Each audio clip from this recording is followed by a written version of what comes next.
We're going to connect the dots for anybody who has ears to hear. Some people are going to want to dispute this, but we're not going to argue with anyone. This is what's going on. There is no Q, there is no anonymous that has any information about this government or anything else that's going on. They have been leading you down a path of lies, all to hide the truth. And here's what's really going on. FEMA has more power than the President of the United States or the Congress. It has the power to suspend laws, move entire populations, arrest and detain citizens without a warrant, and hold them without trial. It can seize property, food supplies, transportation systems, and can suspend the Constitution. When a state of emergency is declared, Executive Order 11921 allows the Federal Emergency Preparedness Agency to develop plans to establish control over the mechanisms of production and distribution of energy sources, wages, salaries, credit, and the flow of money in the U.S. financial institution in any undefined national emergency. It also provides that when a state of emergency is declared by the President, Congress cannot review this action for 6 months. Now, with the understanding that after Trump signed the National Emergency Declaration, FEMA took over. Now, this is March 13th, 2020. Listen to what he's going to say now. This is right after he signed the National Emergency into effect. It is only the beginning of what we're really doing, and now we're in a different phase. This is only the beginning of what we're really doing, because what they're really doing is putting everything in place to start the New World Order. Now we're in a different phase. The different phase that he's speaking of is that he is no longer president, and he has given full power over to FEMA when he signed the National Emergency Declaration. We had some very old and obsolete rules. Those old and obsolete rules are also known as the Constitution of the United States. That we had to live with. It worked under certain circumstances, but not under mass circumstances. Under mass circumstances is being under FEMA rule. They were there for a long time. They were in place for a long time, and we're breaking them down now.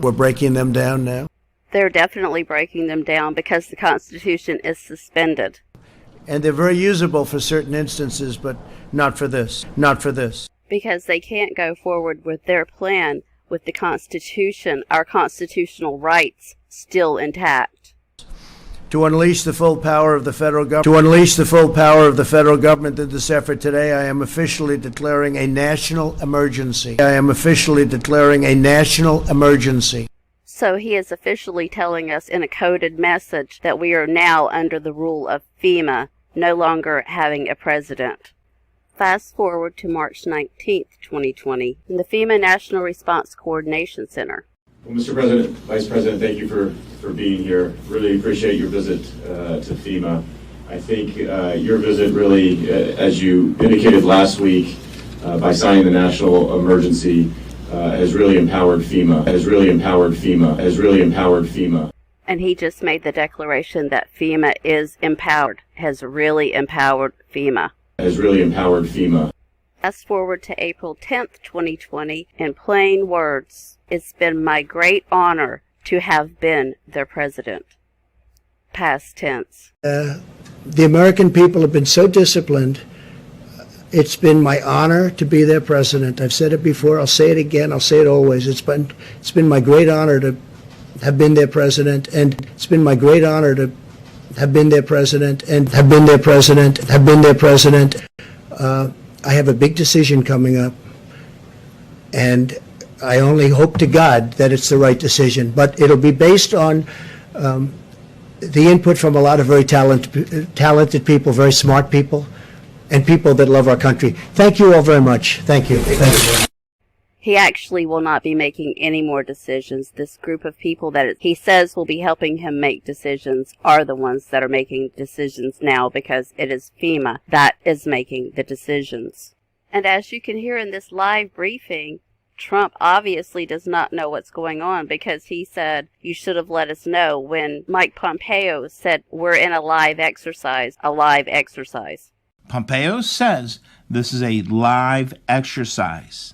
And what you'll hear in the background is Donald Trump say, you should have let us know.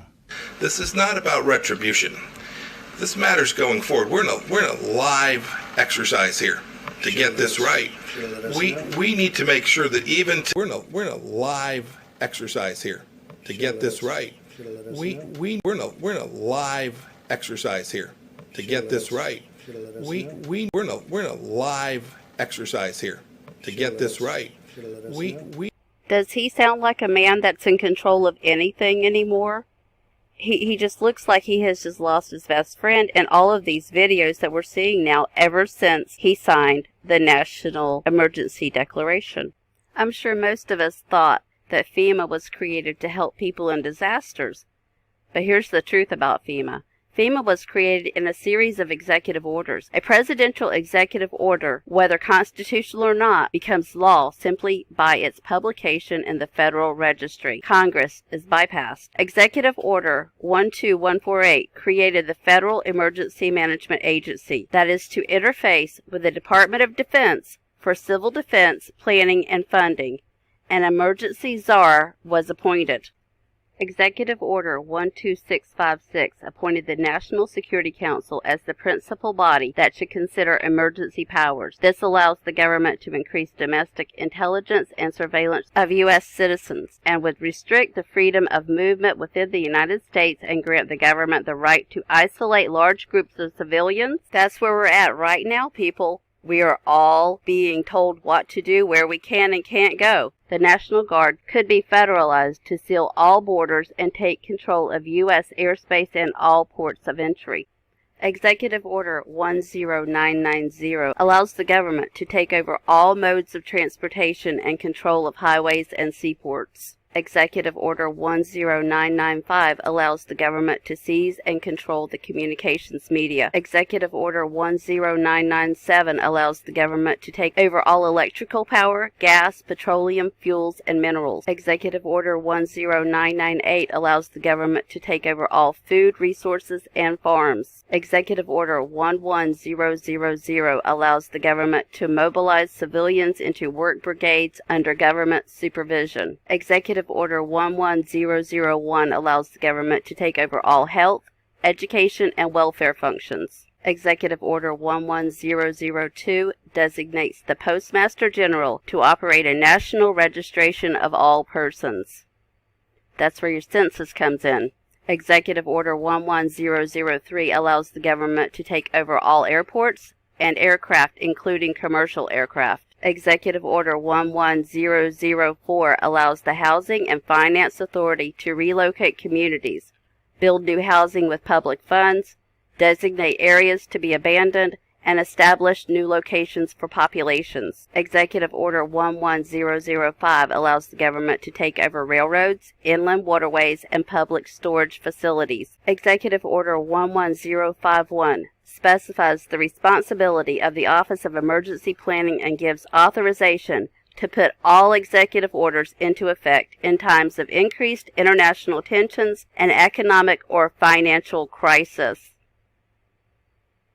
Executive Order 11310 grants authority to the Department of Justice to enforce the plans set out in executive orders, to institute industrial support, to establish judicial and legislative liaison, to control all aliens, to operate penal and correctional institutions. And Executive Order 11049 assigns emergency preparedness function to federal departments and agencies, consolidating 21 operative executive orders issued over a 15-year period.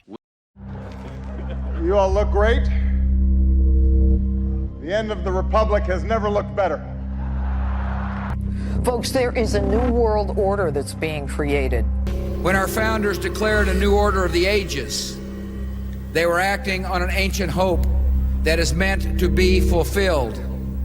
There is a chance for the President of the United States to use this disaster to carry out what his father, a phrase his father used, I think, only once, and hasn't been used since, and that is a new world order. For Europe and the United States, and for the international order that we have worked for generations to build. You're about to graduate into a complex and orderless world. I believe we, and particularly you, your class, has an incredible window of opportunity shaping a new world order for the 21st century. It will be your generation's task to respond to this new world. And it appears to me that if there were anything that I could look at that would show that there is a new world order, is the entanglements that the United States military is involved in from a globalist view that is killing people, destroying countries with no conscience whatsoever. I'm going to show you today how the Bible actually prophesies that one day there will be a one world government, a one world religion, and a one world financial system. And power was given him over all kindreds. And then he says, and tongues, which the word tongue is just talking about languages, and nations. So there we see a one world power, a one world government, where one man, one system is given power over all kindreds and tongues and nations. That is the Bible outlining for us the coming one world government. The end of the Republic has never looked better. The end of the Republic has never looked better.